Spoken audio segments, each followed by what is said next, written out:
Student how are you welcome to my YouTube channel. Student आगे इसी category में हम स्टार्ट करते हैं आज लेंस द्वारा प्रकाश के अपवर्तन का सूत्र। लेंस द्वारा प्रकाश के अपवर्तन का सूत्र। अच्छा, ये इसको हम उस कंडीशन में करते हैं कि जब दोनों ओर एक ही माध्यम हो, इधर एयर है तो इधर भी एयर है, अगर समान माध्यम है उस कंडीशन में। बहुत पतला लेंस है, इसकी मोटाई आपने टी मानी है, बेसिकली टी बहुत ही छोटी है, बहुत ही कम है।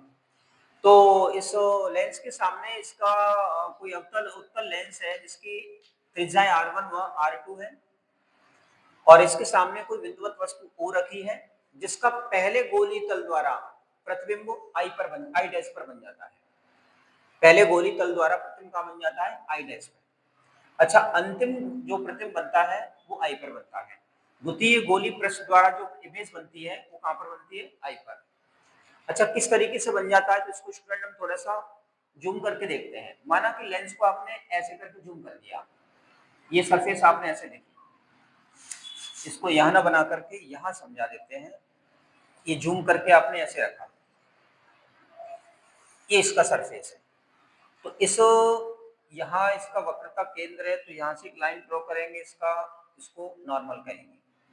अब कोई वस्तु यहाँ रखी गई है O, तो यहाँ से एक किरण ऐसे जाएगी, दूसरी किरण प्रिंसिपल एक्सिस पे इस तरीके से ऐसे पास हो जाएगी। तो ये मान लीजिए एयर है, यहाँ ग्लास है और ये एयर है, ये कोई मीडियम है और विद रिस्पेक्ट टू एयर इसका जो रिफ्रैक्टिव इंडेक्स है वो n है, यानी अपवर्तनांक इसका n है।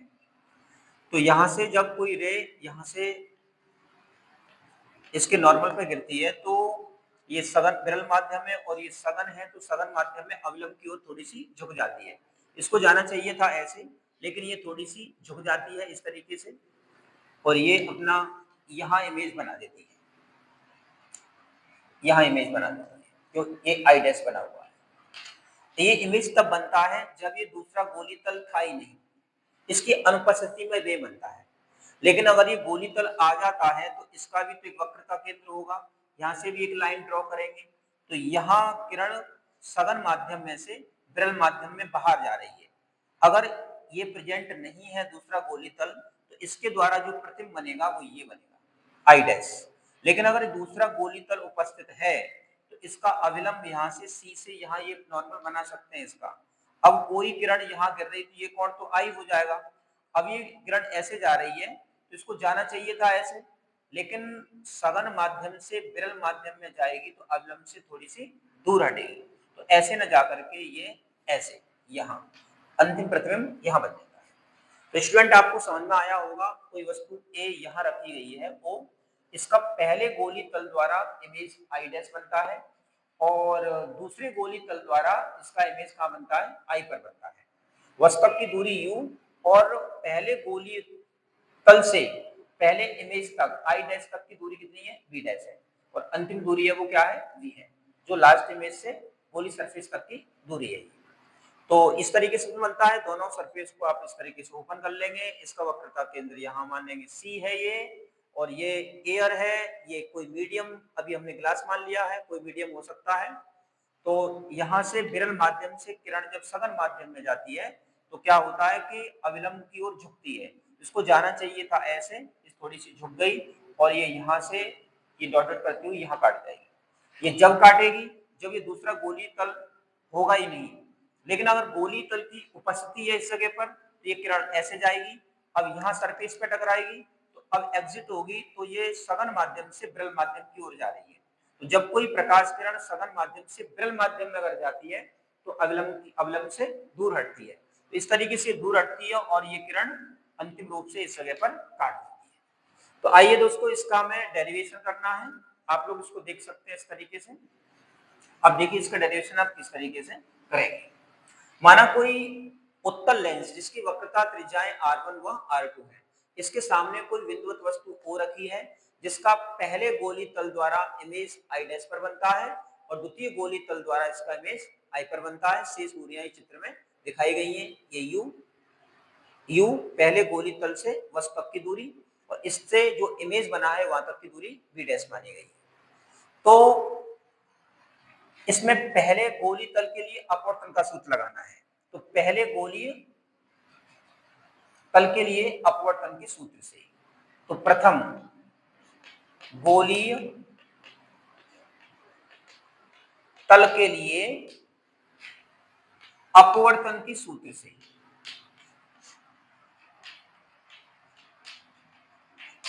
तो अपवर्तन का सूत्र आप आपने पीछे पढ़ चुके हैं।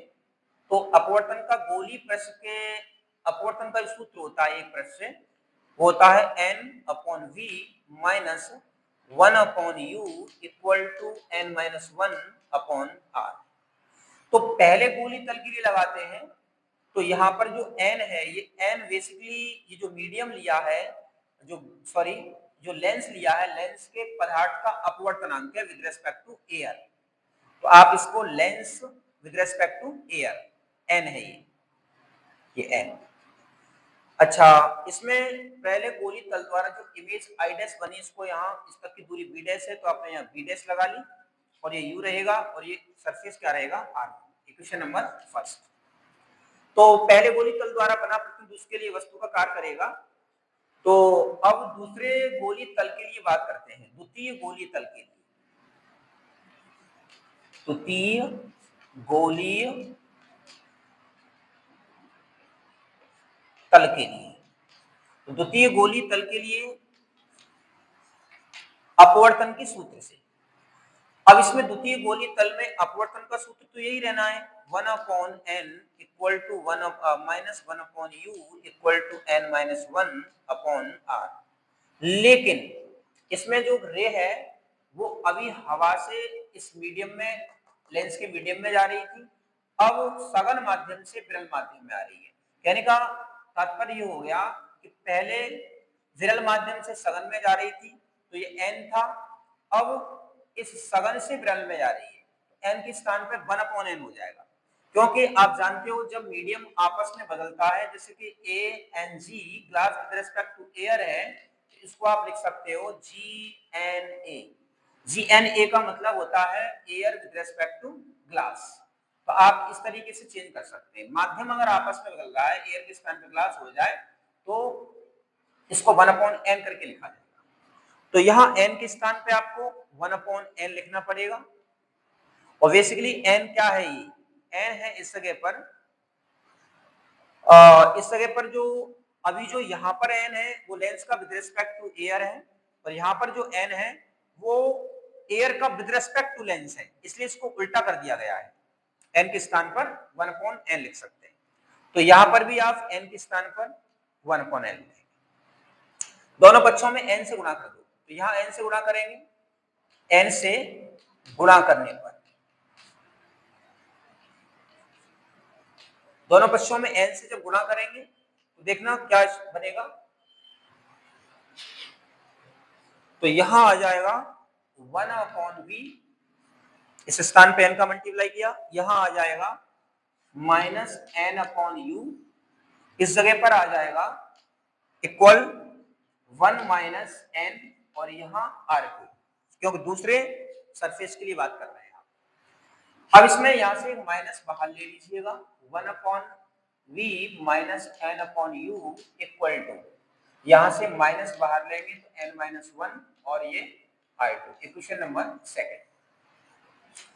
तो पहले गोली तल द्वारा अपवर्तन का जो सूत्र आपने इसमें लगाया, वहां से पहला एक इक्वेशन मिला, n/v माइनस 1/u n-1/r। अच्छा, द्वितीय गोली तल द्वारा जो इक्वेशन मिला वो n के स्थान पे 1/n कर दिया, n से गुणा करने के बाद में, और यहाँ से एक माइनस बाहर ले लिया। तो आप इस तरीके से इक्वेशन नंबर 2। अब समीकरण 1 और 2 को जोड़ने पर, समीकरण 1 और 2 को जोड़ने पर, लेकिन आप एक बात सुने, यहाँ जो v लिया है, यहाँ u लिया है, तो यहाँ b डैश लेना पड़ेगा, क्योंकि पहले गोली तल द्वारा बना प्रतिबिंब यहाँ किसका कार्य कर रहा है, वस्तु का कार्य कर रहा है। तो ये भी b डैश और ये भी b डैश, इस तरीके से। अब सुनिएगा, समीकरण 1 व 2 को जोड़ने पर,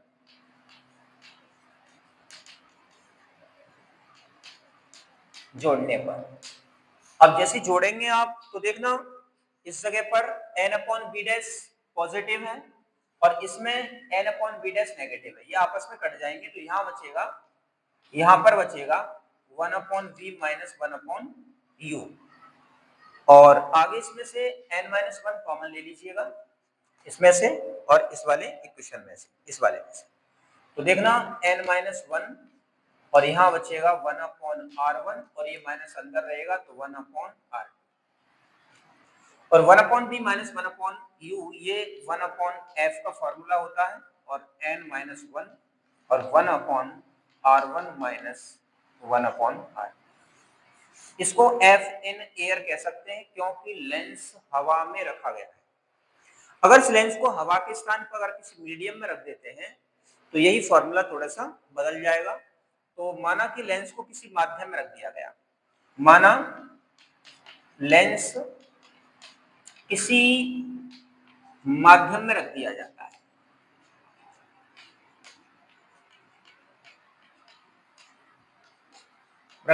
है, जिसका अपवर्तनांक n डैश है। क्या है? n dash. बेसिकली जो n डैश है वो क्या है? n डैश है ANM, जो भी मीडियम है, medium with respect to air, जो भी माध्यम ले रहे हैं उसका अपवर्तनांक हवा के सापेक्ष।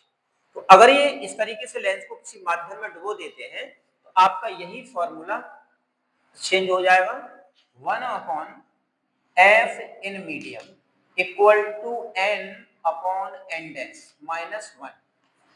और ये n इस जगह पर लेंस का अपवर्तनांक विद रिस्पेक्ट टू एयर है और n डैश है माध्यम का अपवर्तनांक विद रिस्पेक्ट टू एयर, यानी लेंस का अपवर्तनांक हवा के सापेक्ष और ये माध्यम का अपवर्तनांक हवा के सापेक्ष।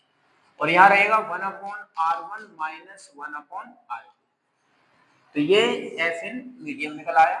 बेसिकली n है इस जगह पर, अगर ये लेंस कांच का है तो ये ANG कहा जाएगा, glass with respect to air, और n डैश जो है वो कहा जाएगा ANM, medium with respect to air. तो इस तरीके से आप बना सकते हैं।